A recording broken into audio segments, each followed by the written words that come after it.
datang di Jakarta Content Week 2022. Acara ini diselenggarakan oleh Yayasan 17.000, Pulau Imaji dan Frankfurter Buchmesse. Kali ini, kita akan berbincang-bincang dalam sesi The Dominance of Literary Machismo, Reflection on N.H. Dini. Sesi ini adalah bagian dari Litfest, sebuah program yang fokus pada perbincangan sastra dan perbukuan, melingkupi soal produksi, distribusi, komunitas dan aktivisme, serta wacana terbaru di wilayah Asia Pasifik dengan mengundang para penulis dan pelaku sastra dan perbukuan kenamaan dari Indonesia dan mancanegara. Saya akan memanggil moderator kita yang akan memandu diskusi hari ini, Dimusaga Mirafiori. Aris Pine Dimusaga Mirafiori adalah periset independen yang fokus pada studi kebudayaan dan sastra di Asia Tenggara. Ia saat ini menjadi mahasiswa doktoral di Department of Comparative Literature, University of California, Riverside. Jangan lupa, kami memberikan door prize untuk penanya pertama di setiap sesinya. Untuk Dimusaga, dipersilahkan. Senang sekali kita saat ini bisa bergabung dalam sesi The Dominance of Literary Machismo, Reflections on N.H. Dini. Aquarini Priyatna adalah guru besar di Departemen Sastra dan Kajian Budaya Universitas Padjadjaran. Saat ini, ia juga menjabat sebagai Dekan Fakultas Ilmu Budaya Universitas Padjadjaran. Ia meraih gelar master dari Institute for Women's Studies Lancaster University, Inggris, tahun 2002, dan gelar master lainnya dari program Pasca Sarjana Studi Wanita Universitas Indonesia tahun 2003. Ia menyelesaikan studi doktoralnya dengan meneliti autobiografi selebriti di Center for Women's Studies and Gender Research, Monash University, Australia.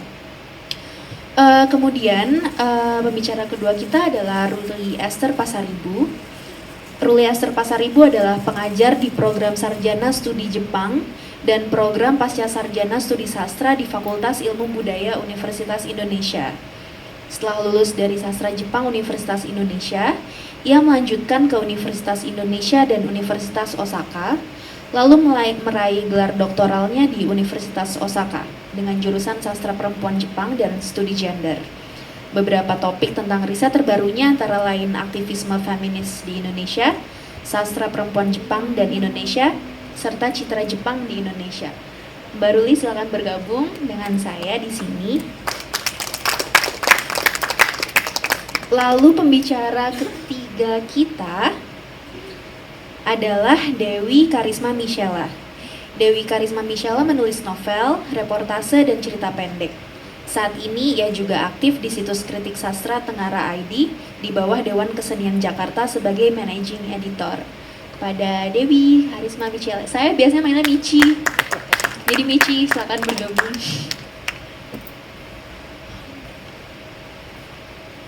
Oke, kita udah bersama para pembicara kita hari ini. Jadi apa sih kita di sini mau ngomongin apa? Saya akan mendeskripsikan sedikit tentang apa yang akan kita bicarakan hari ini. Jadi meskipun para pengarang perempuan Indonesia telah mencapai popularitas yang sedemikian rupa di panggung nasional dan mancanegara, semua itu tidak bisa dilepaskan dari sosok N.H. Dini. Terutama pada tahun 1950-an ya. Memang sih kalau N.H. Dini itu bukan satu-satunya pengarang perempuan di Indonesia dan bukan yang pertama juga. Tetapi padanya kita mendapatkan sikap tegas seorang pengarang terhadap harkat perempuan, termasuk pandangannya yang kritis tentang perkawinan, cinta, nafsu, dan perempuan berdaulat atas dirinya sendiri, dan ia berani menempuh risiko yang tidak kecil dalam menentukan nasibnya.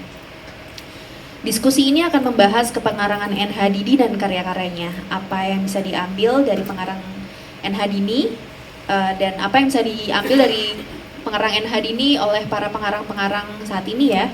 Lalu yang paling penting apa warisannya, lalu bagaimana pula tokoh-tokoh rekaan yang menjadi penting bagi penokohan perempuan dalam sastra Indonesia modern, dan mengapa NH Dini menempuh kepengarangan yang seperti itu pada era 1950-an. Oke, untuk mempersingkat waktu supaya nggak berlama-lama karena waktu kita terbatas banget ya, kita bisa mulai aja. Ngomong-ngomong, kita akan terhubung dengan, sorry,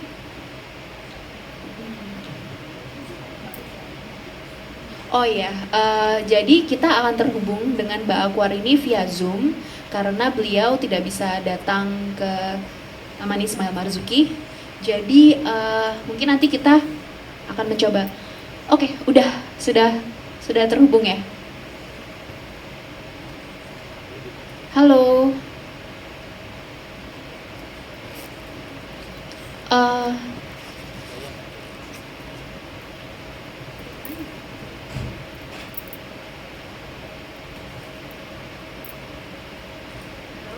halo.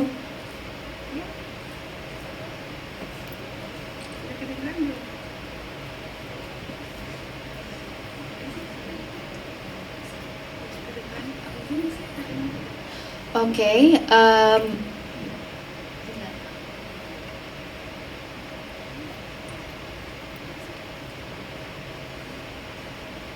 Oke, dimulai aja ya. Oke, kalau gitu sembari menunggu terhubung dengan Mbak Aquarini, kita bisa mulai ngobrol dulu aja ya. Pertama, pertanyaan yang paling mendasar dulu sih, boleh Mbak Ruli dulu atau Michi dulu. Gimana sih sosok NH Dini dalam lanskap Indonesia modern? Iya, silakan. Halo, tes kedengaran ya? Ya.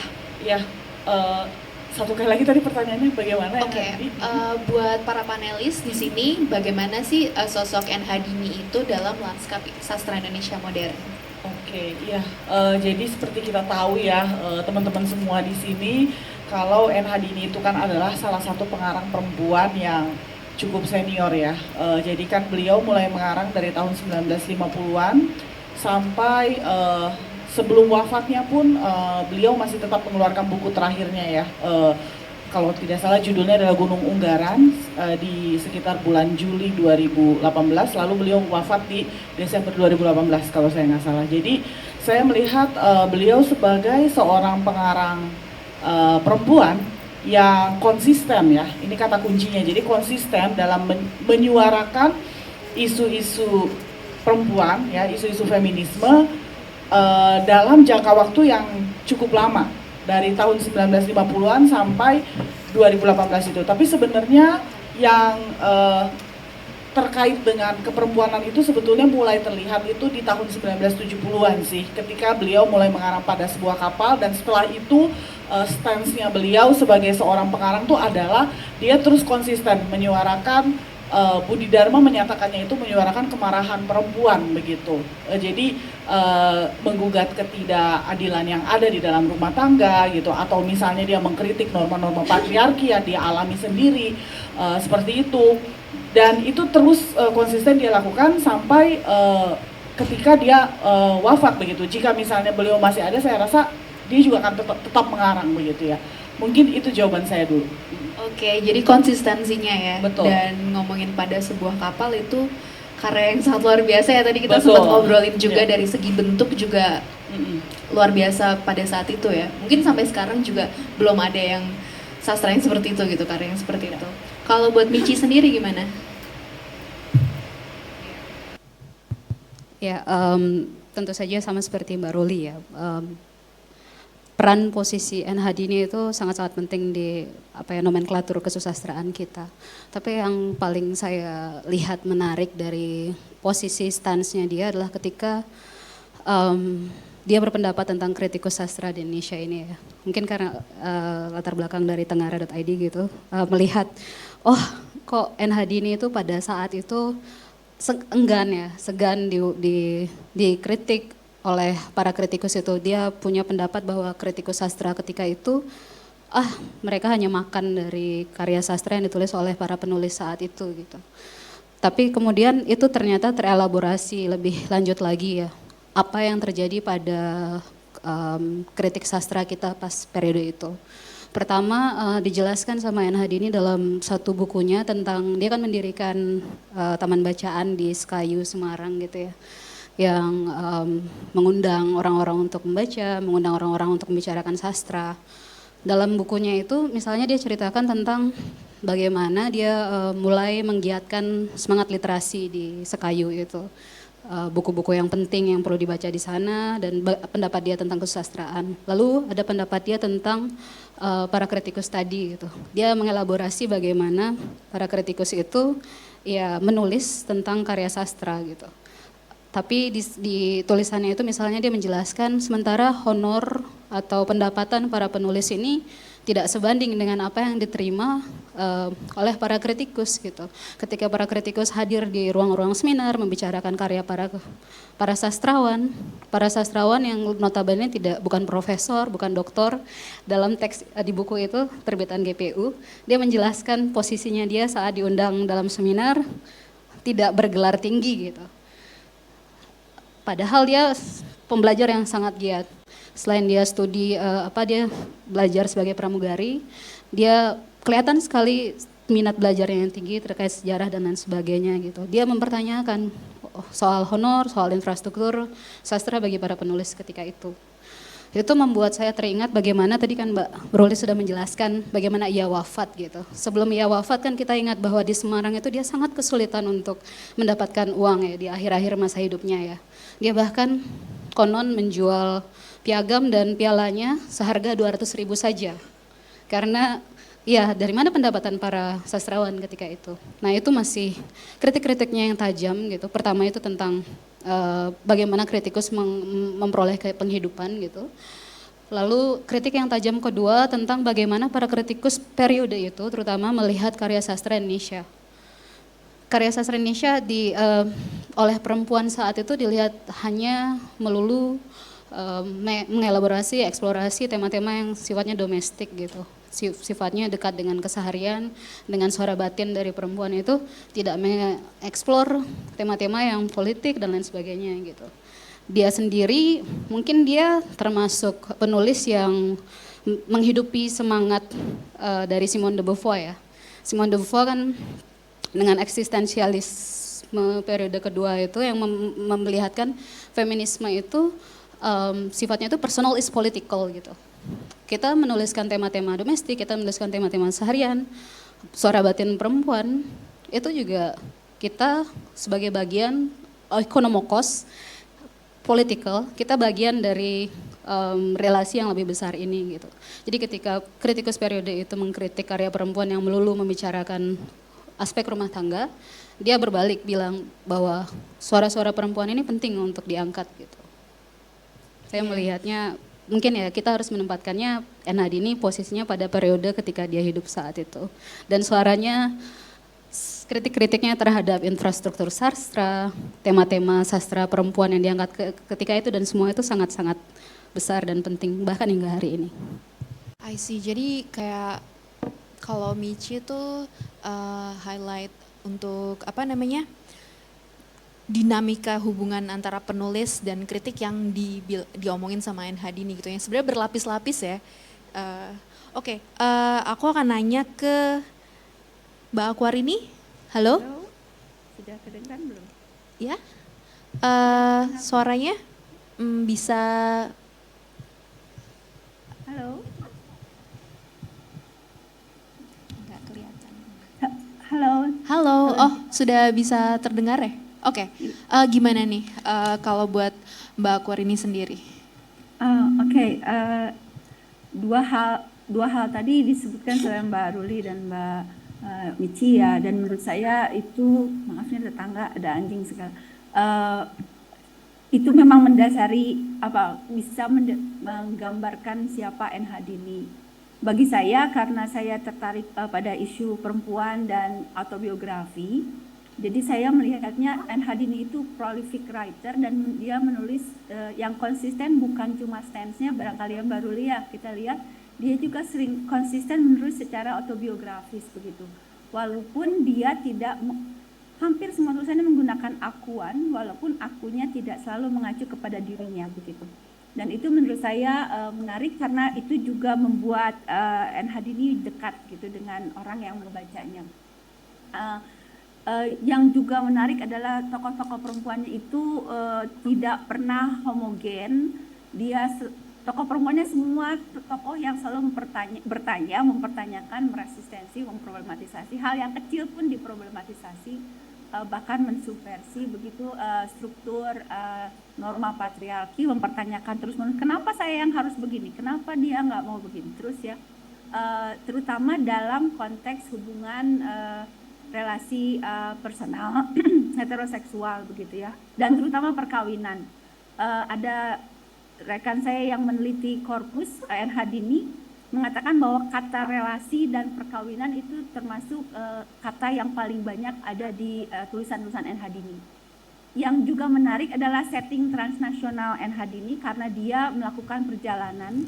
Dia menyebutkan tempat, menjelaskan tempat, itu membawa orang yang membacanya ke wilayah-wilayah luar negeri gitu. Misalnya kita dibawa ke Hong Kong, ke Paris, ke Marseille, kemana-mana ya, melalui tulisannya. Transnational setting itu juga membantu dia untuk memproblematisasi bukan saja relasi gender, tetapi misalnya relasi antara budaya barat dan timur.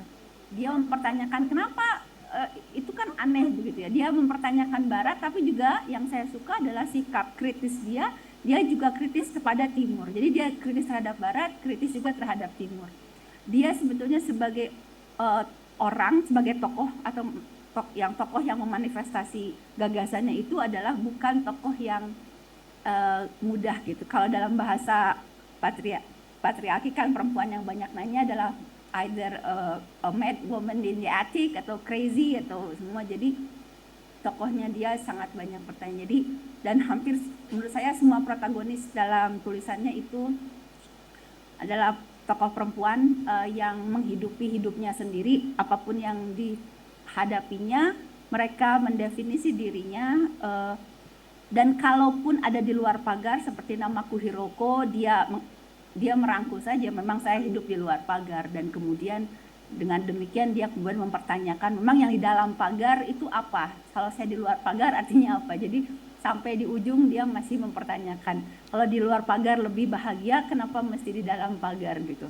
Yang di dalam pagar tampak bahagia tapi dia sebetulnya tidak bahagia. Jadi sebetulnya kalau membaca NHD ini ya kitanya ikut terganggu barangkali ya, kalau ikut terganggu karena ikut memikirkan apa yang menggelisahkannya. Dan sedikit lagi bahwa dia memang konsisten karena dia menulis, kuinginkan supaya orang, dalam hal ini laki-laki, mengenal dan mencoba mengerti pendapat dan pikiranku sebagai wakil wanita pada umumnya. Ini yang konsisten, wakil wanita pada umumnya, saya ingin berbicara atas nama wanita dan seterusnya. Itu dulu barangkali. Terima kasih. Mudah-mudahan terdengar. Iya, jadi konsistensi mungkin ya yang salah satu yang paling mencolok dari NHD ini, baik dari kepenulisannya, kepengarangannya, dan juga dari karyanya dia gitu. Terus saya lanjut ke pertanyaan selanjutnya ya. Kalau kita ngomongin NHD ini, pasti yang pertama kita ingat adalah bahwa beliau adalah sosok penulis feminis gitu ya. Lalu tapi apa nih yang dimaksud dengan penulis feminis? Apakah suara NHD-nya, suara feminisnya, atau bentuk karya sastranya sebenarnya yang feminis gitu? Mungkin Mbak Ruli bisa mulai. Baik, terima kasih Mbak Aga. Saya rasa dua-duanya ya. Jadi konten karyanya itu mengapa feminis? Karena kan dia seperti yang tadi sebelumnya sudah saya katakan, konsisten menyuarakan suara perempuan, atau tadi kan seperti Ibu Akwarini juga menyatakan bahwa beliau menjadi wakil dari suara perempuan pada umumnya, dan masalah seperti pernikahan, relasi antar hubungan suami istri, atau bagaimana dia menjadi seorang ibu begitu, itu kan sebetulnya hal yang sehari-hari yang dialami oleh perempuan. Tapi seringkali hal ini dianggap remeh-temeh, dianggap dalam tanda kutip kurang penting dibanding misalnya persoalan-persoalan yang sepertinya lebih besar ya, seperti ekonomi atau politik atau kenegaraan, pemerintahan seperti itu.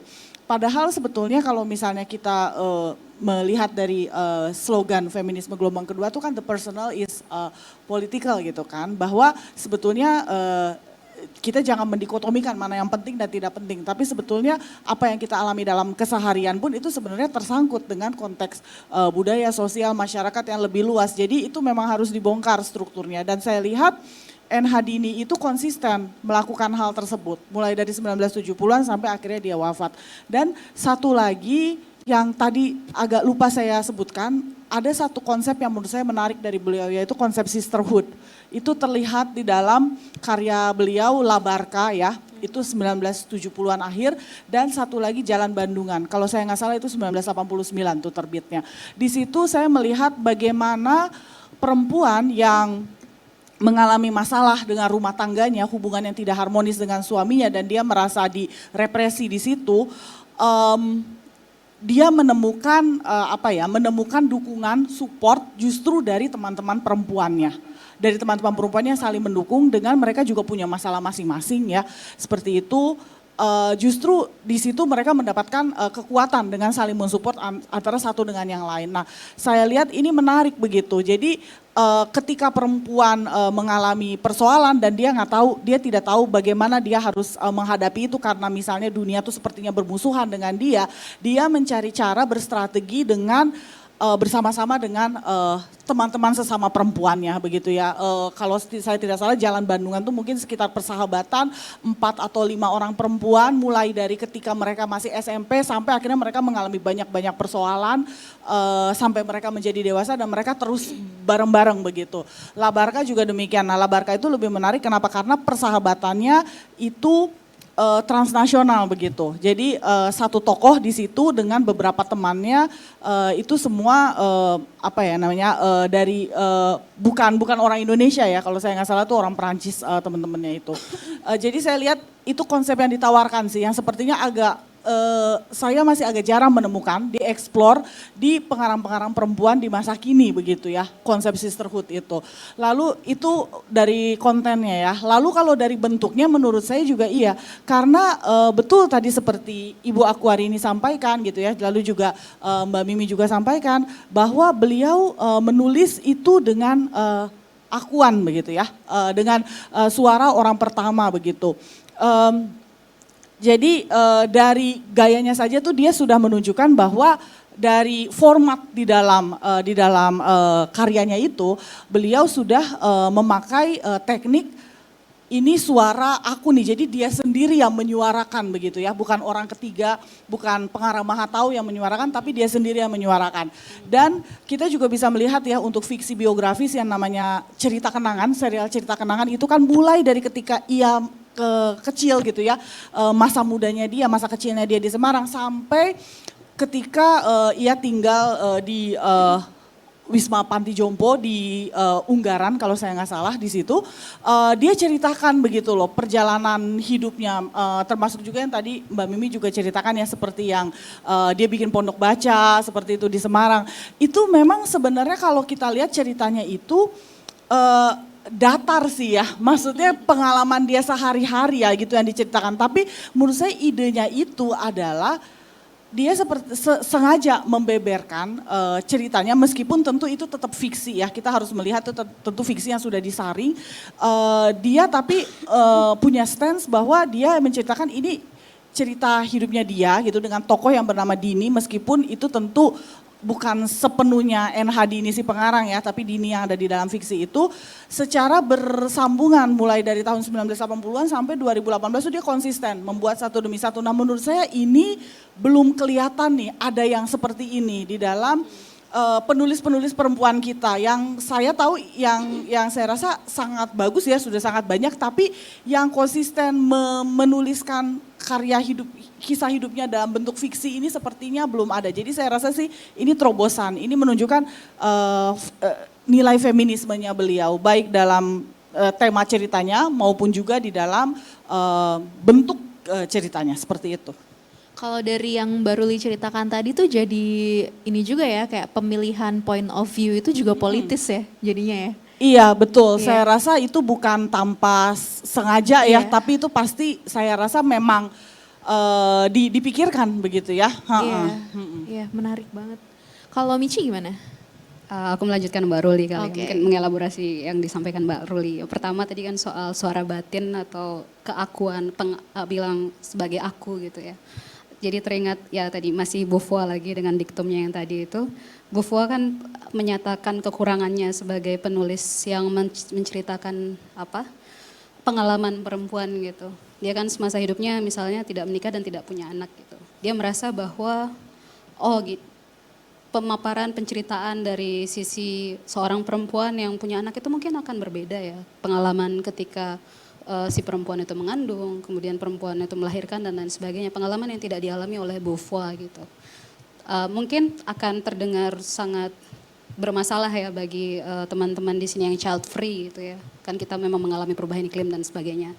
Tapi dalam konteks yang disampaikan oleh Beauvoir dan apa yang kemudian dikembangkan sama N. Hadini gitu ya, atau yang biasa oleh kritikus disampaikan sebagai fiksi-fiksi autobiografis, autobiographical fiction, itu memang ketika itu ya kita melihat bahwa penulis perempuan yang memang mengamini diktum itu, bahwa pengalaman perempuan, pengalaman suara batinnya, pemikirannya, perasaannya, ketubuhannya, apa yang dirasakan oleh tubuh perempuan yang berbeda dengan yang dirasakan oleh tubuh orang-orang lain, laki-laki misalnya itu bisa disampaikan dengan aku, dengan suara batin, dengan menceritakan apa yang dialami begitu. Mungkin saya pikir kenapa demikian, kenapa kemudian N. Hadini menulis seperti itu, kenapa ada gelombang penulis perempuan periode itu yang menuliskan tentang dengan berani menulis aku, menampilkan feminismenya itu mungkin karena pengaruh itu.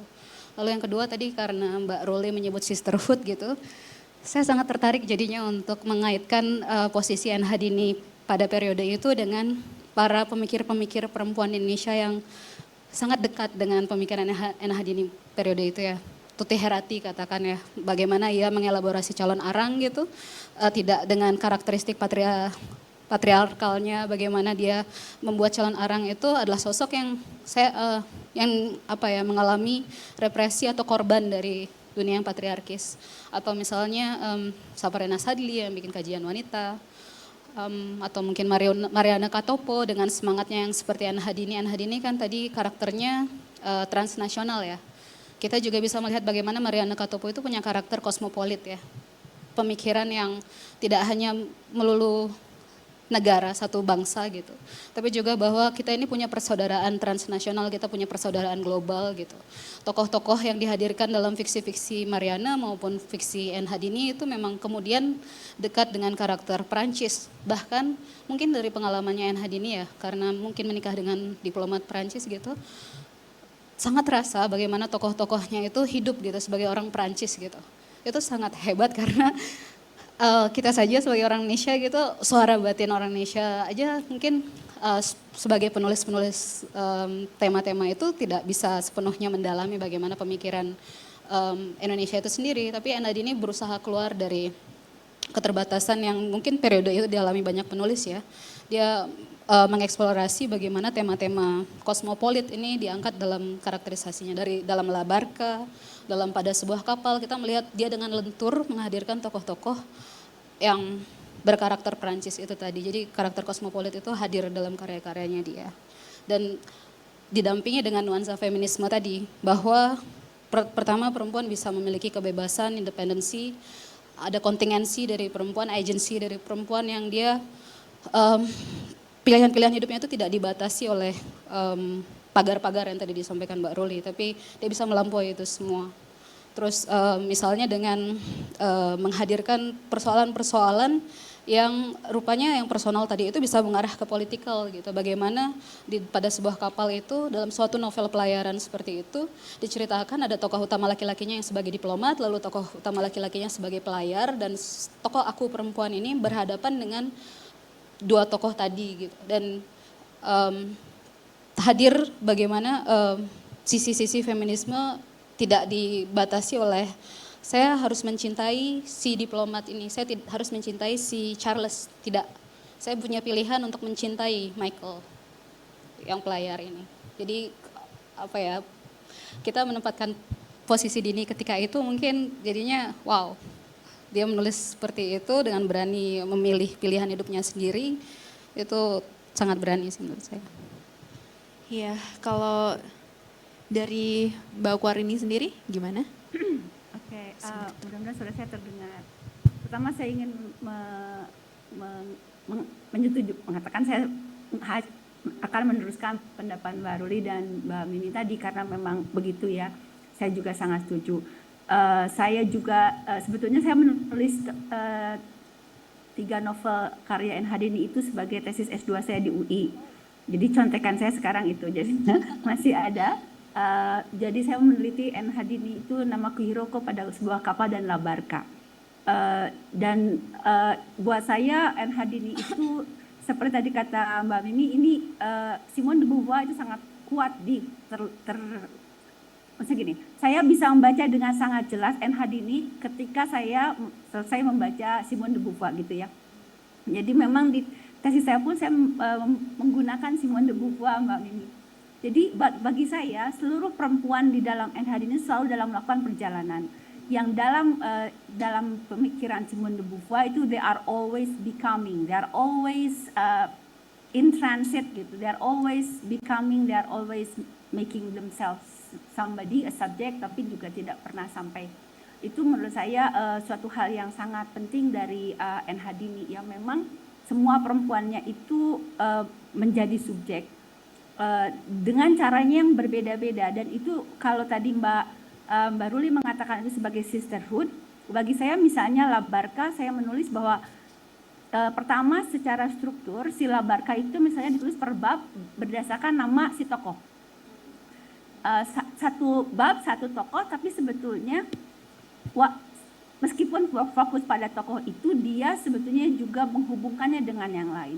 Jadi tokoh-tokoh di dalam Labarka itu bagi saya itu seperti penanda bahwa perempuan itu bukanlah satu kelompok yang homogen. Bahwa mereka semua mengidentifikasi sebagai perempuan, tetapi pengalamannya berbeda-beda. Di sisi lain, Labarka juga menunjukkan walaupun kelima perempuan itu menyatakan mereka berbeda, tapi mereka juga sama begitu. Jadi perdebatan antara mereka itu menunjukkan bahwa walaupun berbeda mereka juga ada kesamaan, dan menurut saya itu penting untuk satu melepaskan diri dari kategorisasi a good woman dan bad woman, misalnya angel and bitches gitu misalnya ya. Keluar dari itu semua, keluar dari homogenisasi itu. Jadi perempuan itu bukan penanda kolektif, tetapi perempuan adalah sekumpulan subjek yang kemudian selalu berproses dan tidak ajak begitu. Dan itu sangat Simone de Beauvoir. Dan subjek itu membangun dirinya di dalam konteks historis tertentu. Labarka bagi saya penting. Jadi si novelnya seolah-olah mengatakan bahwa ada tubuh perempuan yang sebetulnya terdiri dari berbagai tubuh. Jadi seperti juga feminisme yang ada aliran-alirannya, tapi semua adalah satu tubuh besar yang berbeda-beda, tapi satu tubuh besar. Ini juga mengingatkan saya pada novelnya Michelle Roberts misalnya, yang juga membagi babnya dengan cara menamainya berdasarkan benda-benda di rumah. Jadi novel itu rumah dan chapter-chapter itu adalah perabot-perabot rumahnya gitu ya. Dan itu menurut saya juga Simone N. Hadini melakukan hal yang sama, dan menurut saya itu juga bagian yang menarik bagaimana N. Hadini secara struktur juga sangat sadar mengenai fragmentasi perempuan, fragmentasi atas perempuan, dan kemudian N. Hadini menunjukkan bahwa we are fragmented because we are clearly not unified, but at the same time yang fragmentasi itu tidak bisa mendefinisi kami juga gitu. Dan mengenai feminisme, secara substansi sudah jelas feminisme, walaupun N. Hadini itu baru sadar dia itu menulis tulisan feminis di tahun 1991 ketika dia diundang ke Flinders. Jadi dia bilang saya tidak tahu kalau tulisan saya itu sebetulnya masuk kategori feminisme, karena saya nggak pernah nulis pakai isme-isme apapun juga. Jadi ketika dia disebut feminisme, dia harus Mungkin kalau ada Google waktu itu dia harus menggoogle feminisme itu artinya apa.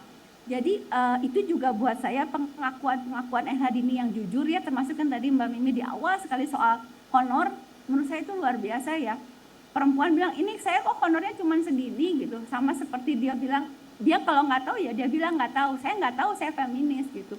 Dan bluntness-nya si N. Hadini menurut saya menarik ya, karena itu juga yang beberapa kali menjadi masalah baginya dalam konteks patriarki. Ketika dia bilang I don't have satisfying sexual life gitu, itu buat beberapa orang kan jadi masalah. Atau di dalam memoirnya yang seri kenangan itu Mbak Ruli, saya itu di ujung-ujung nggak sanggup lagi baca karena dia sangat blunt. Dan saya sampai harus ngobrol sama Ibu Melani Budianta, Bu ini gimana bacanya ya Bu ya, saya kok nggak sanggup. Bluntness-nya dia itu juga barangkali yang dia nggak menutupi I'm being artistic, enggak. Dia cerita this is the sex I had and kind of satisfying gitu. Nggak menutupinya dengan artistik, enggak. Dan buat beberapa orang mungkin termasuk saya yang harus berhenti, do I really want to read this gitu ya. Do I really want to imagine N. Hadini yang 80 tahun having sex gitu misalnya. Karena di serialnya itu dia menulis dengan sangat jelas dan grafik. Itu dulu barangkali tambahannya. Terima kasih. Oke, jadi itu konsistensi dan yang menarik kayak tadi Mbak Akwarini bilang, bahkan N. Hadini sendiri tadinya nggak sadar kalau dia tuh nulis sesuatu yang feminis gitu ya. Mungkin dia cuma pengen menuliskan apa yang dia rasakan dan dia alami dan dia ingin orang lain mendengar itu gitu kan. Nah, tadi kita ngomongin konsistensi banyak juga ya di sini ya, dan saya rasa itu jadi sesuatu yang sangat penting untuk digarisbawahi dan diambil gitu dari N. Hadini. Tapi saya tetap mau nanya nih, aspek apa saja yang bisa diambil dari pengarang N. Hadini?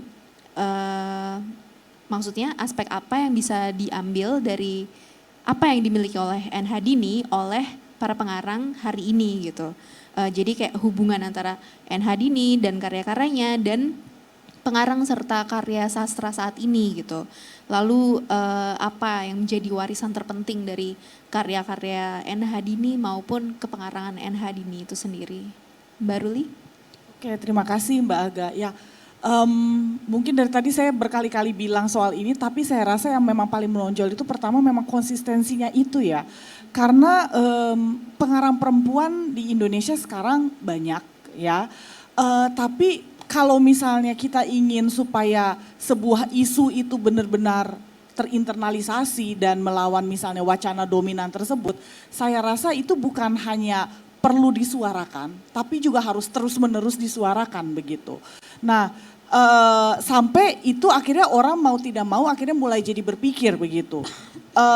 Sebetulnya saya tidak bilang bahwa ketika kita mengeluarkan satu buku itu tidak ada dampaknya, itu pasti ada. Tapi kalau kita ingin ini berdampak lebih banyak dan minimal orang juga membicarakan masalah ini, saya rasa harus terus-menerus direngungkan gitu. Jadi harus terus-menerus digoncang, wacana dominan patriarki itu harus terus-menerus digoncang. Salah satunya adalah dengan konsisten terus menulis ya kalau dalam hal N. Hadini ini. Dan betul yang tadi Ibu Akwarini sampaikan bahwa beliau tidak merasa bahwa dirinya adalah seorang pengarang feminis. Di dalam salah satu bukunya juga, saya agak lupa ya judulnya itu apa, dia bilang bahwa saya memang gak menulis dengan isme-isme tertentu, tapi dia fokusnya itu adalah saya menyuarakan ketidakadilan. Nah itu saya rasa kata kunci juga nih, ketidakadilan. Jadi di mana dia merasakan ada ketidakadilan dan mengalami ketidakadilan tersebut, dalam spesifiknya ini adalah dalam hal perspektif dia sebagai perempuan, dan dia merasa norma patriarki di sekitarnya atau dunia di sekitarnya, relasi yang ia miliki dengan suaminya misalnya itu tidak adil, dia suarakan begitu. Dan saya rasa itu sebenarnya kan memang stance feminisme itu kan seperti itu ya. Jadi bukan untuk misalnya mengajak berantem atau ribut laki-laki, tapi sebenarnya untuk advokasi bagaimana di dalam dunia atau masyarakat ini dengan wacana dominan patriarkinya itu itu bisa diterobos, itu bisa digoncang dan bisa ada kesetaraan antara laki-laki dan perempuan tersebut ya dalam hal ini. Nah, jadi saya rasa kata kuncinya itu dia menyuarakan ketidakadilan. Jadi dia tidak murni, menurut saya murni begitu loh. Tidak berpikir dia, oh ini sekarang feminisme lagi tren. Ya udahlah, saya tulis feminisme supaya misalnya saya bisa menembus misalnya dunia sastra Indonesia begitu ya, seperti itu. Padahal kita nggak tahu misalnya dalam hatinya sebenarnya apa. Kan bisa saja ya ada yang seperti itu begitu. Dia memang ya betul-betul murni menyuarakan, dia melihat ketidakadilan, itulah yang dia suarakan. Karena karya-karya dia itu memang betul sih tentang feminisme, tentang perempuan iya, tapi ada juga ya seperti yang tidak melulu tentang feminisme, tapi kata kuncinya ketidakadilan. Misalnya seperti orang-orang trans ya, kalau saya nggak salah, itu kan tentang orang-orang yang dari Jawa bertransmigrasi, lalu bagaimana mereka di situ mengalami pengalaman transmigrasi di masa Orde Baru. Lalu ada juga karyanya itu yang tentang misalnya kesenian tradisional yang sudah hampir punah ya, yang wayang orang gitu. Saya agak lupa nih nama judul karyanya. Tapi artinya memang kebanyakan memang tentang perempuan. Tapi dia juga menulis isu-isu lain dengan kata kunci ketidakadilan itu. Nah saya rasa itu sih yang mesti ditiru oleh pengarang-pengarang perempuan Indonesia sekarang. Bukan mengikuti feminisme hanya sebagai sebuah tren, tapi membongkar sebenarnya akarnya feminisme itu apa sih, untuk apa sih kita memperjuangkan ini, untuk menyuarakan ketidakadilan tersebut kan. Dan kalau memang kita benar-benar mau menyuarakan itu, ya itu memang harus konsisten terus dilakukan gitu. Jadi bukan hanya satu terus selesai gitu ya, tapi ya terus menerus disuarakan. Saya rasa itu memang harus ditiru ya, seperti itu dari saya. Mungkin 3 hal ya. Pertama keberaniannya dia ya. Tadi Mbak Ruli dan Ibu Aquarini sudah cerita bagaimana dia sangat berani dalam berbagai aspek hidupnya, baik menyuarakan ketidakadilan bagi perempuan, baik menyuarakan ketidakadilan honor dan lain sebagainya gitu. Kalau kemandirian mungkin saya bisa menyamakan kisah akhir hidupnya gitu, yang bagaimana dia membiayai pengobatannya gitu sendiri, padahal kita tahu bahwa anak bungsunya itu seorang sutradara tenar di Amerika Serikat kan. Dan misalnya kita bisa bandingkan dengan Mariana Katopo yang operasi katarak, tapi setelah operasi katarak dia mengembalikan semua pinjaman uangnya kepada teman-temannya gitu. Jadi saya nggak mau berutang nih, saya nggak mau menerima belas kasihan gitu. Contoh-contoh dari penulis Indonesia dengan keberanian dan kemandiriannya seperti ini menurut saya perlu terus kita suarakan. Terus yang ketiga sih tentang eksplorasinya pada bentuk ya. Ya Pam Allen kan bilang bahwa ini novel pelayaran pada sebuah kapal gitu. Dan kalau kita bandingkan pada penulis-penulis kita yang baik laki-laki gitu juga ya. Saya rasa juga jarang yang melakukan eksplorasi bentuk terkait dengan baik tema gitu. Oke, kita di kapal melakukan pelayaran, terus ada juga tokoh-tokohnya yang diplomasi dan lain sebagainya. Terus juga bentuk dalam format ya. Tadi Bu Aquarini udah menyampaikan bagaimana tiap babak bab itu kayak tokoh-tokohnya lain-lain lagi gitu. Lalu juga dalam pada sebuah kapal kan ada 2 bagian, yang pertama dari suara perempuan, yang kedua lagi suara laki-laki gitu. Untuk periode itu, eksplorasi seperti itu kan jarang dilakukan. Kalau kita lakukan sekarang, eksplorasi seperti itu mungkin bisa disamakan dengan beberapa penulis Indonesia hari ini ya.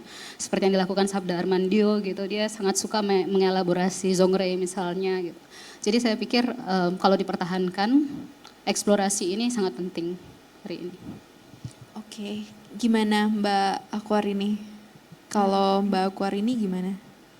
Oke, ini bagian belakangan ini memang agak susah. Di satu sisi jadi tukang ngambil kesimpulan, di sisi lain yang pengen dibicarakan sudah dibicarakan. Ya saya barangkali tukang menambahkan ya. Pertama saya menambahkan karena saya ada contekan Mbak, jadi saya akan bilang memang selain isu feminisme yang meskipun dia tidak tahu feminisme, yang dia ulang kali katakan juga adalah keadilan. Yang kalau saya boleh kutip begini, yang menjadi arah kepengaranganku adalah keadilan. Dengan sendirinya di dalamnya tercakup kemanusiaan. Oleh tradisi juga didukung agama dan salah kaprah. Manusia lelaki terus dimenangkan dalam sebuah bidang. Jadi dia memang melihat juga kritis terhadap agama itu terlihat ya. konstruksi-konstruksi yang sebetulnya tidak mudah dilawan gitu, dan ada resiko besar gitu kalau mempertanyakan agama, tetapi dia berani mempertanyakan itu juga bagian yang isunya mungkin karena dia melihatnya keadilan, dan kalau kemudian fokusnya terlihat dari perempuan, tapi sebetulnya yang dia bicarakan adalah ketidakadilan itu tadi. Hal lain barangkali yang ingin saya sampaikan, memang secara bentuk saya sangat suka karena dia menulis secara autobiografis dan dia tidak menggunakan kalimat, istilah, kata-kata yang rumit dan sophisticated gitu. Dia tidak berpretensi I am smart gitu, and you have to see that I'm writing very cleverly gitu. Enggak, kan dia seperti orang ngobrol gitu dan menggunakan bahasa yang sederhana, bahasa ngobrol, jadi dia bisa merangkul banyak orang karena ketika membacanya orang paham, nggak ada istilah yang orang nggak ngerti, nggak ada istilah yang harus orang buka kamus dulu. Dia tidak berpretensi pengen terlihat pintar, walaupun dia sangat ingin menunjukkan dia capable begitu. Dan itu menurut salah satu kekuatan penulis yang penulis seperti N. Hadini yang menulis secara autobiografis. Ini mungkin bedanya kalau boleh dibandingkan tuh Simone de Beauvoir tuh sangat teoretis gitu. Kalau dia nulis The Mandarin itu kita bolak-balik ini dia lagi ngomong apa. Kalau N. Hadini sama-sama autobiografis tapi dia sangat sederhana dan dia tidak berpretensi, dan itu menurut saya bluntnya itu adalah bagian dari kekuatan N. Hadini, dan artinya banyak orang yang bisa terangkul. Tapi di sisi lain memang dia menimbulkan ketidaknyamanan gitu. Di dalam bluntness-nya itu tidak nyaman. Termasuk misalnya tadi kalau ngomongin honor ya, may she rest in peace. Dan misalnya kalau kita mau ketemu sama dia, dia cukup berani bilang saya akan dikasih uang berapa. Dan itu menurut saya suatu keberanian yang luar biasa, dan it caused trouble gitu, it made trouble, dan itu bagian dari autobiografi kan katanya autobiografi caused trouble. Jadi kalau kita mau ketemu N. Hadini, saya akan dibayar berapa begitu. Untuk beberapa scholar yang saya tahu itu langsung jadi mundur karena tidak biasa ada orang yang untuk ditanya diminta uang. Tapi setelah dia tidak ada, baru saya sadar betapa pentingnya belajar untuk seperti itu. Karena kalau kita tidak firm terhadap hak kita, kemudian siapa yang akan menjaga hak kita? N. Hadini melakukan itu. Dia selalu tanya, saya akan dibayar berapa, saya honornya berapa, kalau saya pergi siapa yang bayar hotel, siapa yang bayar pesawat. Itu dia jelas, dan itu bukan sesuatu yang gampang dilakukan dalam konteks budaya kita sekarang gitu ya. Jadi sebagai pribadi, sebagai penulis, dia menurut saya bisa dikatakan memberikan ruang untuk belajar. Kita tidak harus seperti N. Hadini, tetapi barangkali ada aspek-aspek dari dirinya yang sudah made trouble itu, dan itu menurut saya harus kita pikirkan gitu sebagai scholar ya, sebagai penulis. Dari saya barangkali menambahkan yang sudah disampaikan saja oleh Mbak Ruli dan Mbak Mimi begitu. Oke, menarik ya soal assertiveness ini, hal yang jarang kita temui. Kayak saya honornya berapa nih ada di sini. Oke, aku akan kasih pertanyaan terakhir dariku. Kita tadi udah ngomongin banyak soal N. Hadini dan apa yang bisa ditarik atau diambil oleh pengarang saat ini dari N. Hadini gitu. Lalu mungkin singkat saja ya karena waktu kita lumayan terbatas.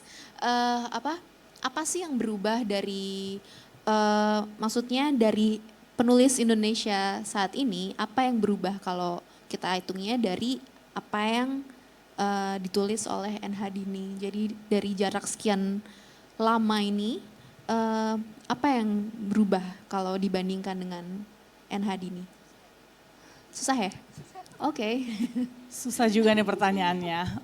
Baik, saya akan coba jawab nih Mbak Aga. Saya rasa yang berubah tentu konteks zamannya ya. Jadi ketika rezim Orde Baru ini maksudnya berakhir, kan bersamaan dengan itu di tahun 1998 banyak ya pengarang-pengarang perempuan yang tiba-tiba bermunculan ya, seperti Ayu Utami, Vira Basuki, Dewi Lestari dan teman-temannya. Dan saat itu mereka menulis banyak tema terutama tentang seksualitas perempuan seperti itu. Tiba-tiba itu jadi tren. Kalau mungkin sekarang ketika orang menuliskan tentang seksualitas perempuan itu ya itu memang mungkin satu sisi ada sisi kontroversinya, tapi juga lebih berterima dibanding di masa N. Hadini.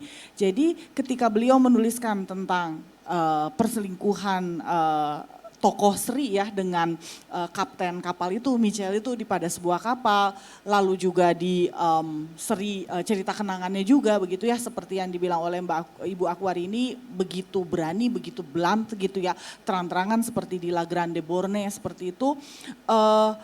Saya rasa yang menarik itu adalah ia berani menuliskan sesuatu yang pada masanya itu tuh tabu gitu.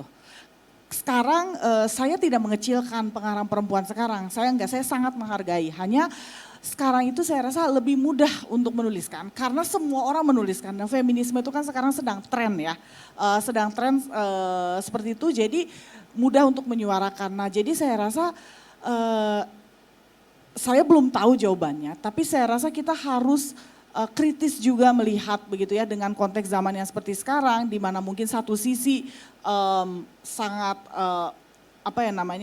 iklimnya itu juga satu sisi sangat ortodoks, tapi juga iklimnya satu sisi lagi juga banyak perlawanan. Nah justru kita harus kritis melihat sebetulnya apa sih yang bisa kita tulis atau bisa kita suarakan dari hal tersebut begitu, dengan membaca perkembangan zaman tersebut begitu. Tapi yang jelas kalau dibilang ada yang berubah, konteks zamannya itu memang berubah, tapi memang masalah-masalahnya terus berkesinambungan dan terus relevan sampai sekarang.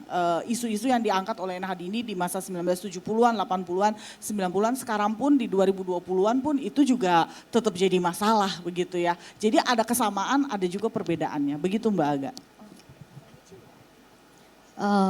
Sebagai penulis hari ini juga gitu, mungkin saya akan menyebut teman-teman sendiri ya. Saya sangat kagum dengan tulisannya Andina Dwi Fatma, misalnya kan dia menulis tentang perempuan dalam isu domestik, dalam rumah tangga, bagaimana menghadapi suaminya yang doyan judi gitu. Bukan judi lawas ya, tapi judi online, kayak judi kripto, investasi dan lain sebagainya. Jadi ada aspek-aspek digital, ada aspek investasi yang mana tidak akan kita bicarakan 40 tahun yang lalu, 50 tahun yang lalu. Terus atau dari karyanya Nimade Purnamasari gitu, novel tentang penari 65 gitu, bagaimana dia menghadirkan isu 65 dari sisi seniman penari. Dan saya rasa sih itu hanya akan terjadi ketika sudah ada keterbukaan informasi, sudah ada kebebasan berekspresi, ada pemikiran-pemikiran yang kita rasa yang baiklah subversif katakan, yang bisa kita dapatkan setelah pasca reformasi gitu. Jadi seperti yang Mbak Ruli bilang tadi, ada faktor perubahan zaman, ada faktor teknologi informasi dan lain sebagainya yang menopang ini semua. Dan tentu saja ya sebenarnya sih baik Andina maupun Purnama misalnya atau teman-teman penulis perempuan hari ini juga masih mempertahankan isu-isu tadi ya tentang keadilan gender, terus bagaimana mempersoalkan tetap ada persoalan-persoalan diangkat N. Hadini 50 tahun yang lalu, tetap ada hingga hari ini, dan dia mereka mempersoalkannya kembali, tetapi dengan tadi dunia yang baru gitu, dunia hari ini. Mungkin itu perubahannya atau perbedaannya. Oke, kalau Mbak Akwarini gimana Mbak? Ya, menurut saya kurang lebih sama ya, karena tulisan kita kan lahir dari konteks historis tertentu, konteks sosial kultural tertentu. Jadi kalau beda zaman ya beda. Tapi sebetulnya yang mulai menulis seksualitas itu jauh sebelum N. Hadini itu ada Suwarsi Joyo Puspito yang juga sudah saya tulis artikelnya. 1940-an itu Suwarsi juga menulis sudah sangat grafik ya. Isu mengenai hasrat seksual perempuan gitu yang dielaborasi dengan sangat grafik dan dalam bahasa Sunda. Ini juga sudah pernah saya sampaikan dulu. Jadi sebetulnya dapat dikatakan bahwa memang waktunya kapanpun seksualitas itu adalah bagian dari subjektivitas perempuan. Jadi dia tetap akan mengelola itu. Cuman mungkin bedanya Suwarsi waktu itu, Hadini waktu itu tidak terbebani dengan teori-teori kritis gitu ya. Karena tidak terbebani feminisme, tidak terbebani konstruksi gender, tidak terbebani ideologi yang ramai di Twitter atau di sosial media. Mereka menurut saya menjadi lebih bebas mengutarakan dirinya, mengutarakan pemikirannya tanpa harus berpikir ini sesuai enggak dengan teori apa gitu ya. Kalau anak tulisan sekarang jadi ada beban-beban itu ya, terus kamu nulis buat apa gitu kan. Kalau dulu saya menulis karena saya merasa marah, oleh karena saya menulis. Apakah ini sesuai dengan apa isme apa, mereka nggak peduli. Tapi menurut saya itu bagian yang keuntungan, in a way keuntungan buat mereka sehingga lebih loose. Yang saya masih suka agak susah itu ketika tulisan itu menjadi terbebani oleh kesadaran bahwa tulisan itu harus menyampaikan sesuatu gitu. Yang bebannya jadi lebih berat begitu untuk si penulisnya, karena ada kesadaran itu yang sepertinya Hadini dan Suwarsi waktu itu bisa lebih bebas bereksplorasi ya. Barangkali itu saja catatan saya dari saya, dan terima kasih karena sudah membicarakan Hadini, karena saya pernah juga menulis bahwa Hadini itu masih perlu banyak sekali tulisannya yang harus dibahas, banyak sekali pemikirannya yang harus kita elaborasi. Jadi diskusi seperti ini akan memperkaya dan memastikan bahwa dia akan tetap hidup gitu pemikirannya. Terima kasih. Iya, emang keren banget ya Hadini ini, kayak kalau ngomongin Hadini tuh nggak akan ada habisnya nggak sih? Kayak 1 jam tuh kurang banget. Tolong panitia gimana nih? Oke, mungkin kita masih punya waktu sangat sedikit. Saya mau siapa tahu ada yang dari penonton ada yang ingin bertanya. Kalau ada yang ingin bertanya, mungkin satu pertanyaan singkat yang ditunjukkan kepada salah satu pembicara kita hari ini. Adakah yang ingin bertanya? Ada door prize-nya loh. Oh, ada satu pertanyaan singkat ya.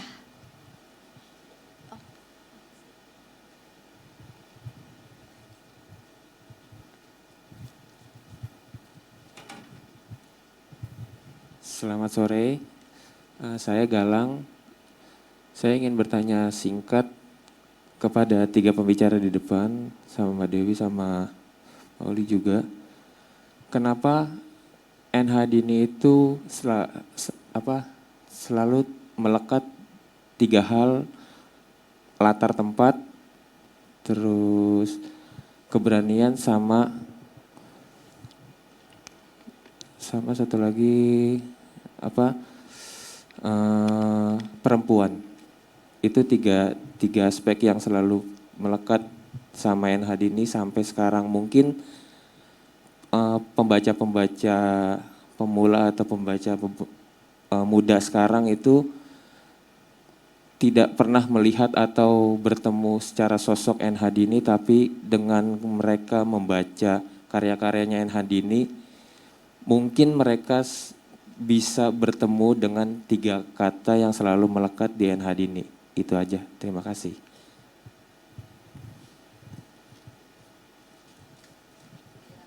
Oke, ini gimana? Langsung dijawab aja. Oke Galang, terima kasih pertanyaannya. Mungkin bisa dijawab masing-masing dengan singkat ya, Mbak Ruli, silakan. Baik, terima kasih untuk pertanyaannya.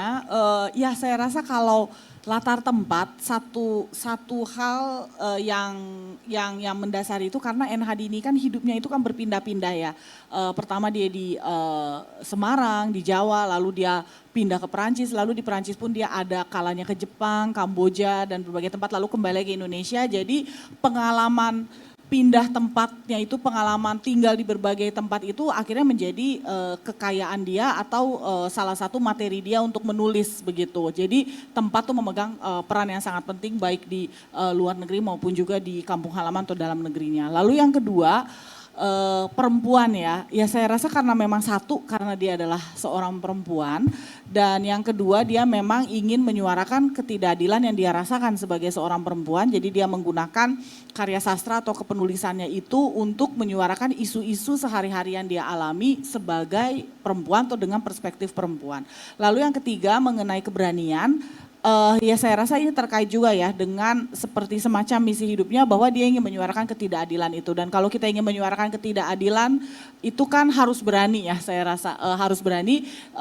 Jadi dengan keberaniannya dia, dengan kebelak-belakannya dia yang mungkin tidak semua orang bisa terima, itu memang sangat konsistensi terlihat gitu. Jadi mungkin itu jawaban dari saya. Menurut saya itu karena kepekaan ya, observasi yang dia lakukan pada lingkungan sekitarnya gitu. Dia mungkin kalau dibandingkan dengan penulis global gitu, mungkin bisa baca karya-karyanya Alice Munro ya. Alice Munro sepenuhnya cerpen, dia memenangkan Nobel karena dia murni karena cerpennya, dia sama sekali tidak menulis novel gitu. Tapi dari cerpen-cerpennya itu kelihatan bahwa ada bagaimana lingkungan itu dituturkan, Kanada, Ontario itu dituturkan dalam cerita-ceritanya karena memang dia mengobservasi lingkungannya. Begitu juga N.H. Dini ya, dia dengan kepekaan mengobservasi tempat penjelajahan yang dia lakukan itu, dia tuangkan dalam karyanya. Karena itu mungkin tempat menjadi unsur yang penting dalam karyanya. Mengapa perempuan dan mengapa aspek kebebasan, keberanian itu ditampilkan, ya murni karena setelah kita mengobservasi kan ada tindakan yang harus kita lakukan ya. Dan N.H. Dini dengan lantang menyuarakan hasil dari observasinya dia. Dia tidak berhenti seperti para peneliti yang hanya ditulisan artinya kan. Tapi juga ada nih yang perlu dilakukan dan itu dilakukan oleh tokoh-tokohnya gitu. Mungkin itu juga para peneliti yang terjun ke lapangan mungkin juga melakukan hal yang seperti dilakukan oleh N.H. Dini. Tapi mereka tentu saja menuangkannya dalam tulisan gitu. Menurut saya mengapa itu hadir dalam karyanya karena itu. Oke, kalau Mbak Akwarini?